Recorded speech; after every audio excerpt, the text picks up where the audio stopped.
মাদ্রাসায়ে দারুল ঈমান ও মিফতাহুল জান্নাহ কওমি মহিলা মাদ্রাসা ও এলাকাবাসীর উদ্যোগে চতুর্থ বার্ষিকী ইসলামী মহাসম্মেলন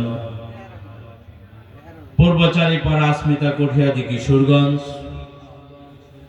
আলহামদুলিল্লাহ, আপনারা জানেন এই মাদ্রাসায়ে দারুল ঈমান ও মিফতাহুল জান্নাহ কওমি মহিলা মাদ্রাসার উদ্যোগে প্রতি বছরের নেই এই বছরও এই তাফসিরুল কুরআন মাহফিল ইসলামী মহাসম্মেলনের আয়োজন।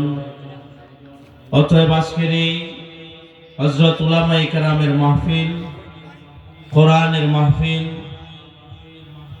গুনাহ মাফের মাহফিল, নাজাতের মাহফিল, এখনো যারা এদিক সেদিক ঘোরাফেরা করতেছেন, আমি বিনয়ের সাথে বলবো আমরা সকলেই মাহফিলের ভিতরে চলে আসি। রাস্তাঘাটে দোকানপাটে যারা অযথা গল্পগুজব করে সময় নষ্ট করতেছেন, হযরত উলামায়ে কেরামের মাহফিল, গুনাহ মাফের মাহফিল, এই মাহফিল হতে পারে আপনার আমার জীবনের শেষ মাহফিল। অতএব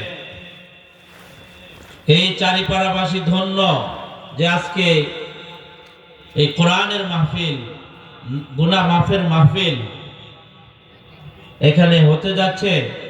আমি মনে করি আমরা যারা মুসলমান, মাদ্রাসার মোহাব্বত, কোরআনের মোহাব্বত, আল্লাহ রসুলের মোহাব্বত, এই কনকনে শীতের ভিতর দিয়ে আজকের এই মাহফিল একটা পরীক্ষা, ইমানি পরীক্ষা। আমরা কোরআনের আকর্ষণে, কোরআনের মোহাব্বতে আরামের বিছানা ছেড়ে দিয়ে এই তাফসীর মাহফিলকে মোহাব্বত করে যারা আমরা এই প্যান্ডেলের ভিতরে জায়গা করে নিতে পারবো, এই মাহফিল আপনার আমার জীবনের জন্য নাজাতের জরিয়া হতে পারে। এই জন্য আমরা সকলে চলে আসি।